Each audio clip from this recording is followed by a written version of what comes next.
brasileiro. E ele vai lá na embaixada e ele vai então organizar a sua documentação. A igreja é a embaixada do reino dos céus. Você não pode dizer que você é um cidadão do reino dos céus se você não faz parte da embaixada. Dá para entender? Você não pode dizer que você é cidadão do reino dos céus se você não tem uma igreja, se você não congrega, se você não tem um pastor, se você não é discipulado, se você não é disciplinado, se você não se submete. Não, ninguém manda em mim. Eu estou dizendo que nem Deus manda em mim. Nós precisamos ser pastoreados, nós precisamos ser ensinados, orientados, crescermos na graça e no conhecimento de Jesus Cristo. A igreja é a embaixada do reino dos céus. A nossa igreja aqui é uma embaixada do reino dos céus. As outras igrejas nas cidades, igrejas bíblicas, não vou julgar se são ou se não são, mas são embaixadas do reino dos céus. Alguém que se diz cristão e não pertence a uma igreja, a uma embaixada, ele está desprotegido. A igreja é a embaixada do reino dos céus. A igreja representa os céus na terra. Amém, irmãos? A igreja representa os céus na terra. A harmonia uns com os outros. Digam todos a mesma coisa. Na Almeida, na Bíblia, na versão Almeida, digam todos a mesma coisa. Na NVT, harmonia uns com os outros. Ponham fim às divisões. Não haja entre vocês dissensões. Mesmo parecer, unidade de pensamento e propósito. Sejam unidos em um mesmo sentido e um mesmo parecer. Essa é a igreja de Jesus. A igreja que está indo em direção aos céus. A igreja que é o corpo de Cristo. Nós precisamos estar unidos. Somos diferentes? Somos diferentes. Mas temos um objetivo em comum, que é os céus, que é um dia estar com Jesus eternamente. Amém, irmãos? Então Paulo ele chama a atenção da igreja, ele diz assim: se vocês precisam ser unidos, é necessário unidade. O segundo ponto, no versículo 11, de um jeito ou de outro, o erro sempre será exposto. É isso que a gente aprende no versículo 11. O erro sempre aparece. A mentira tem perna curta. O pecado sempre aparece, sempre vai ser exposto, mais cedo ou mais tarde. Por isso nós devemos viver uma vida íntegra, aberta. O versículo 11 vai dizer assim: pois alguns membros da família de Clói me informaram dos desentendimentos entre vocês, meus irmãos. Ou seja, Deus usou essa família, provavelmente mandou uma carta para Paulo, ou alguém que estava indo para lá onde Paulo estava, e alguém chegou lá e disse assim: Paulo, a igreja lá está uma bagunça, Paulo. Precisa da tua autoridade, precisa que você exerça a sua autoridade apostólica, a igreja precisa ser repreendida, a igreja precisa ser organizada. De um jeito ou de outro, o erro vai ser exposto. E às vezes, para esconder um erro, a gente erra de novo. Para esconder uma mentira, a gente conta outra mentira. Um abismo chama outro abismo. Nossa vida não pode ser guiada por mentiras, por erros. Se nós erramos, temos que ser sinceros. Erramos. Errei, estou aqui arrependido e eu quero continuar. Provérbios capítulo 28 e o versículo 13. Olha só o que está escrito lá em Provérbios 28, 13, um texto bem conhecido. Diz assim, 28, 13: quem oculta seus pecados não prospera, quem os confessa e os abandona, recebe misericórdia. Precisamos ser sinceros e transparentes. O erro da igreja apareceu, a família de Clói fez Paulo, eles não tinham nem WhatsApp, irmãos.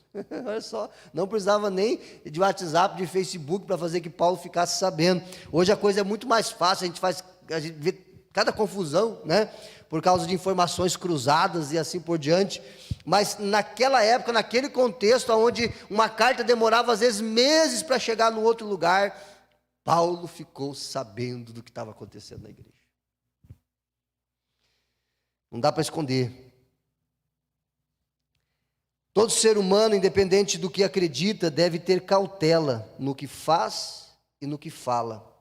Provérbios capítulo 14, voltando lá em Provérbios capítulo 14, e o versículo de número 12, vai dizer assim: há caminhos que a pessoa considera corretos, mas que acabam levando à estrada da morte. Tem certeza, não, está certo, é isso mesmo, mas acaba levando à morte. Tiago, capítulo 3, do versículo 1 ao 12, lá no finalzinho da Bíblia. Tiago, o irmão de Jesus, ou meio-irmão de Jesus, capítulo de número 3, do versículo 1 a seguir. Meus irmãos, não sejam muitos de vocês mestres, pois nós, os que ensinamos, seremos julgados com mais rigor. É verdade que todos nós cometemos muitos erros. Se pudéssemos controlar a língua, seríamos perfeitos, capazes de nos controlar em todos os outros sentidos. Por exemplo, se colocamos um freio na boca do cavalo, podemos conduzi-lo para onde quisermos. Observe também que um pequeno leme faz um grande navio se voltar para onde o piloto deseja, mesmo com o vento forte. Assim também é a língua. É algo pequeno que profere discursos grandiosos. Vejam como uma simples fagulha é capaz de incendiar uma grande floresta. E entre todas as partes do corpo, a língua é uma chama de fogo. É um mundo de maldade que corrompe todo o corpo. Ateia fogo a uma vida inteira, pois o próprio inferno a acende. O ser humano consegue domar toda espécie de animal, ave, réptil, peixe, mas ninguém consegue domar a língua. Ela é incontrolável e perversa, cheia de veneno mortífero. Às vezes louva o nosso Senhor e Pai, e às vezes amaldiçoa aqueles que Deus criou à sua imagem. E assim, bênção e maldição saem da mesma boca. Meus irmãos, isso não está certo. Acaso de uma mesma fonte pode jorrar água doce e água amarga? Pode a figueira produzir azeitonas ou a videira produzir figos? Da mesma forma, não se pode tirar água doce de uma fonte salgada. As palavras, devemos vigiar com as palavras, com o que falamos, com o que fazemos. Terceiro ponto, no versículo de número 12, a gente volta lá para o capítulo 1 de Coríntios, versículo 12. E vamos para o terceiro ponto, então. Paulo vai dizer: refiro-me. O problema da divisão de vocês, dos desentendimentos, é o fato de que alguns dizem seguir Paulo, outros dizem seguir Apolo, outros Pedro, e outros ainda Cristo. O que é que nós aprendemos aqui? Os líderes escolhidos por Deus devem apontar para a cruz. Os líderes escolhidos por Deus devem apontar para a cruz. Os pregadores, os ensinadores devem apontar para a cruz. Jesus deve ser o alvo da nossa pregação, o centro da nossa pregação, a circunferência da nossa pregação, o alvo da nossa pregação deve ser a cruz, o crucificado. Eu não posso subir nessa tribuna aqui para falar de mim, passar 45 minutos falando de mim ou falando de qualquer outra coisa, e no final eu digo assim: Jesus te ama, e a gente vai embora. Nosso tempo é precioso, o tempo que nós passamos aqui, nós precisamos ouvir sobre o crucificado, nós precisamos ouvir sobre o amor de Deus por nós, nós precisamos ouvir que a salvação é pela fé, que Jesus é o caminho, a verdade e a vida, e não há nenhum outro caminho, senão Jesus Cristo. Há apenas um mediador entre Deus e os homens, Jesus Cristo, o homem, ninguém mais. Eu confesso para você que se eu entro num culto que eu começo a ouvir muita baboseira, eu disfarço e eu vou embora. Vou para casa assistir Netflix, que eu ganho mais. Porque não dá para sentar num culto 1h30 e ouvir coisas que você sabe que não é assim, que não estão na Bíblia, que não apontam para Jesus, que não glorificam a Jesus. Nós precisamos conhecer as Escrituras para saber defender a nossa fé. Há pregadores e pregadores, há igrejas e igrejas, mas os pregadores levantados por Deus precisam apontar para